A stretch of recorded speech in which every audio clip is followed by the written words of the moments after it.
In Season 1 of Generosity at Work, we explored the science of generosity, and the science is clear. Generosity is good for our health and well-being as individuals, it's good for our company, especially its culture and brand, and it's good for our local communities. Business generosity isn't just good for business, it's good for all stakeholders. But as I've spoken at business and civic events over the past year, trying to build a case for generosity in the workplace, I've had more and more leaders say something like this. We're sold on making generosity a business practice, but now what? How do we get started? Where should we get started? How can what we do have the greatest impact? Our thinking tends to go to activities like donating money, participating in local fundraising events, hosting a donation drive, or sending teams out to volunteer in the community. However, that's not at all where you should start. And where you should start may surprise you. Welcome to Generosity at Work, a podcast that explores the ways in which generosity is at work in our workplaces and how it's at work in the world. I'm Keith Jennings, and I serve as a community impact executive with Jackson Healthcare. In this episode, we're going to explore an essential question you should ask as a business leader with a desire to create a legacy and leave an impact. It's a question you've probably never thought about, and it's a question you likely learned watching your local PBS station growing up. Can you guess which show?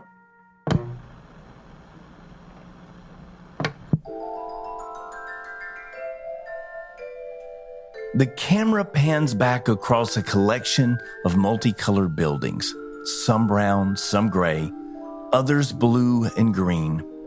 The camera then zooms toward a small yellow house at the end of a street. We cut to a traffic light flashing yellow inside a home's living room. The camera pans left across the room to a door, and in walks Mr. Rogers singing, "It's a Beautiful Day in the Neighborhood." This sequence, accompanied by the Celestin piano, started each and every one of the 895 episodes of Mr. Rogers' Neighborhood that ran between 1968 and 2001. As a business leader today, you likely grew up watching this show at some point in your childhood, but you may have forgotten what happened right after Mr. Rogers put on his sweater and sneakers and had an opening chat with his neighbors. In each episode, Mr. Rogers would leave his house and take viewers on a field trip to visit with a neighbor. Over the seasons, his visits spanned learning how to cook with Julia Childs, to learning about classical music with Yo-Yo Ma, to learning how crayons or carousels were made in factories. He met with musicians, artists, artisans, people with differing abilities, factory workers, service workers, you name it. And during these visits, Mr. Rogers would ask questions and learn not only about the work this person did and how they did it, he would ask questions and learn about the person doing the work, all in an effort to listen, learn, and appreciate the vast diversity of people, needs, and types of work in our neighborhoods. For you and I as business leaders, this is where we should start.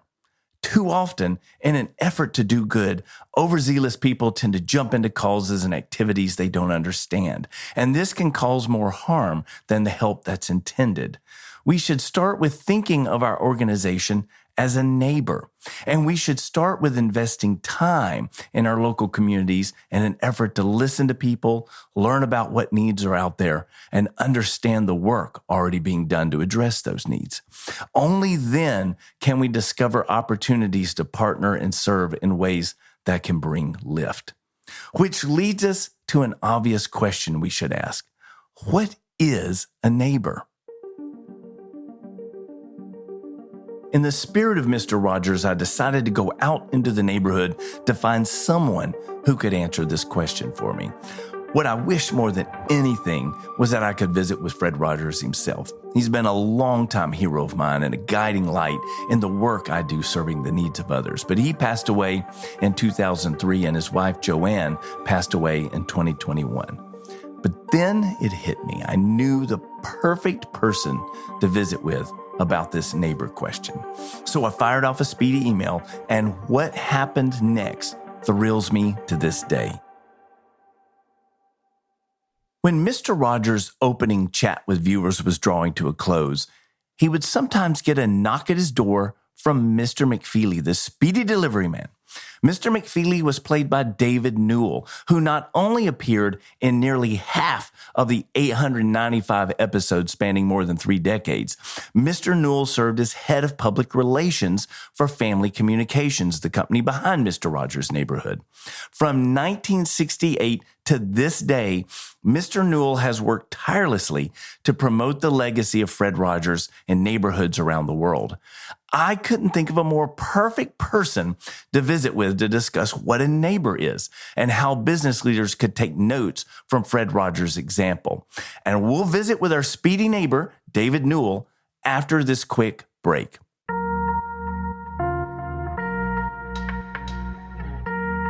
Generosity at Work is made possible by Jackson Healthcare.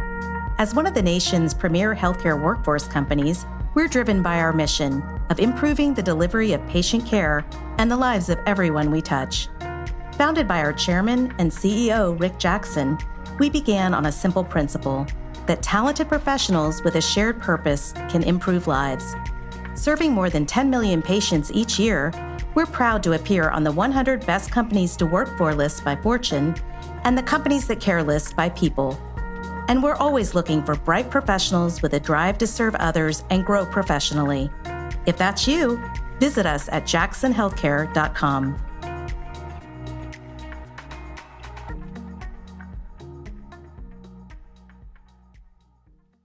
So what makes a good neighbor? Here is David Newell talking about Fred Rogers. Well, I think Fred Rogers is the ultimate neighbor. And I think maybe he is the symbol for a good neighbor. And there's a saying that he once told me. He had a degree in child development, and he had to view a preschool for about a semester just to get a feeling of how children react to each other and so forth. And one day this father brought in, he was a sculptor, and he brought in clay and plunked it right down in front of the children, didn't tell them, here's what I'm going to do, just started to do it. And the children caught his enthusiasm and caught his love for what he was doing. And for the rest of the year, the artwork and all of the special projects were so much more sophisticated from those children because they caught the love of the sculptor. All that to say that there's a saying that Fred said, attitudes are caught, not taught. And I think that's what Fred does on television as the neighbor. Okay, so there are 2 things I hope you heard. The first is that what Mr. Rogers did in his real life is exactly what he did on his program. He started by going out into the community to observe and listen. The second thing I hope stuck out was that attitudes like generosity and passion and even company culture are caught, not taught. In other words, generous action triggers generous action in a sort of compounding effect. Here's how Mr. Newell defines a neighbor. I guess there's 2 definitions. One is where you live, you have a next door neighbor, and you might not even talk to that neighbor for a year. But we're talking about is neighbors in the broader sense, I think, and making friends and reaching out to people and helping. And I think that's what Fred was modeling.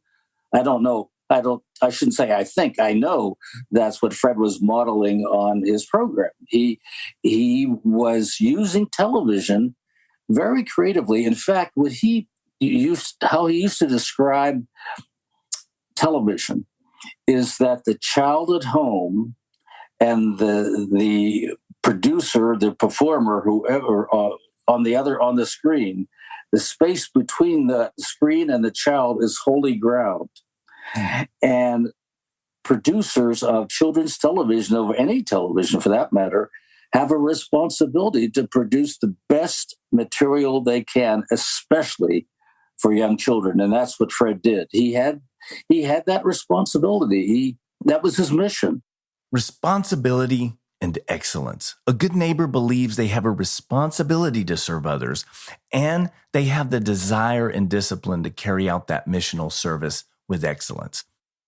In learning more about what went on behind the scenes of Mr. Rogers' Neighborhood from Mr. Newell and others, I came upon a story that I had never heard before. It involved the Sears Roebuck Foundation and a gentleman named William F. McCurdy, who served as its president from 1955 to 1969. McCurdy played a significant role in the foundation's philanthropic efforts, focusing on community development, education, and public welfare. And he played a critical role in helping Fred Rogers' show reach an audience beyond Pittsburgh, Pennsylvania. Here's a story few people know.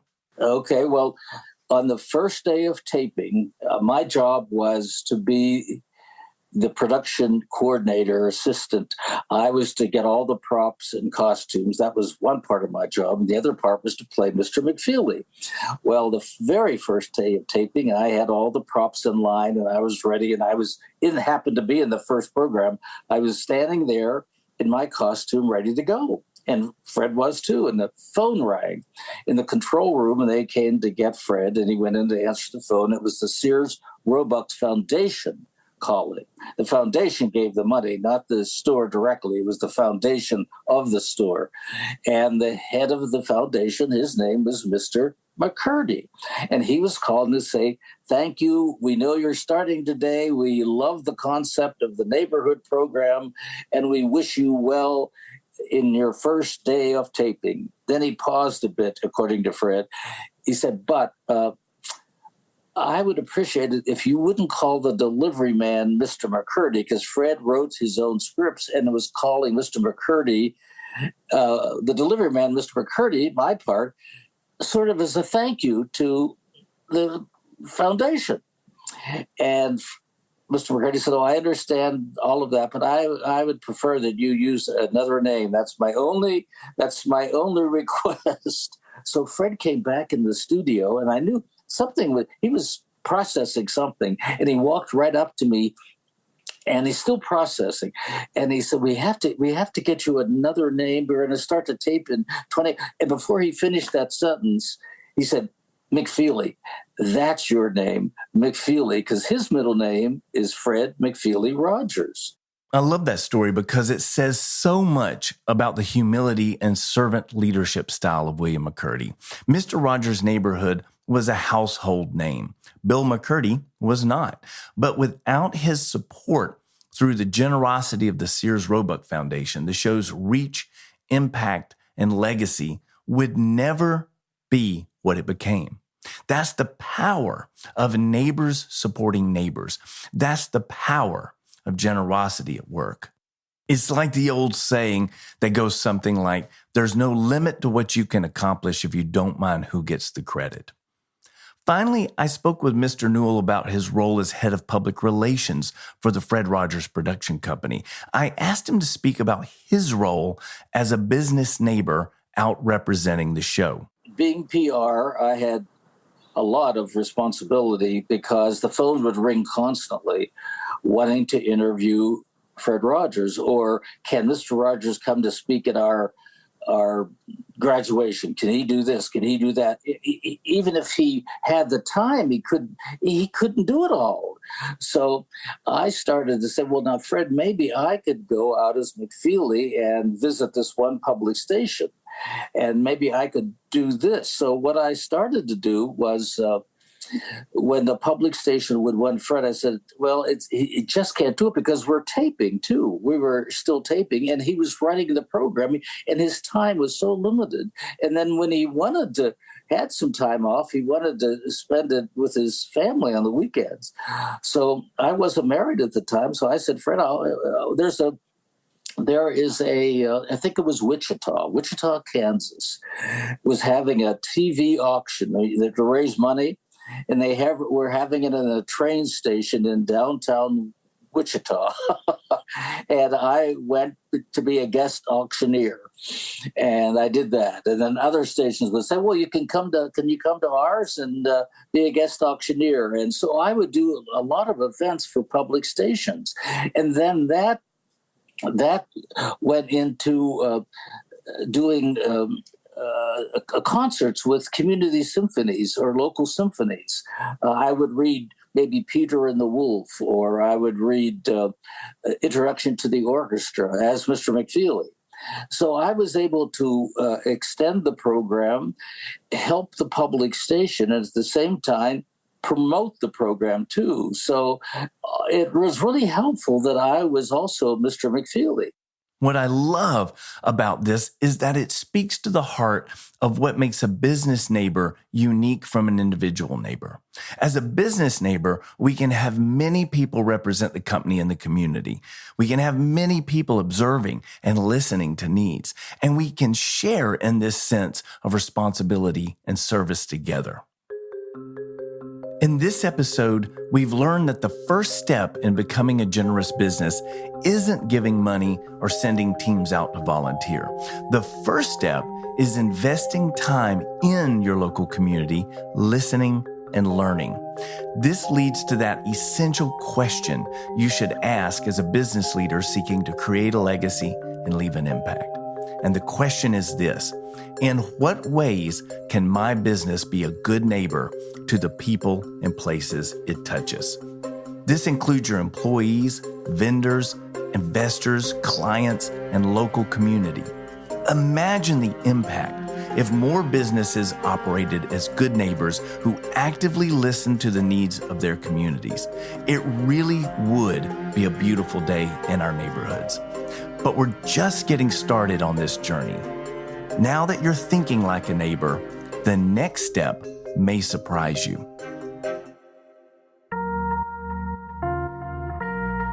Generosity at Work is produced by Jackson Healthcare's Love Lifts Community Impact Platform as a free resource for business leaders seeking to be a force for good in their communities. Learn more about Jackson Healthcare and its community impact work at jacksonhealthcare.com.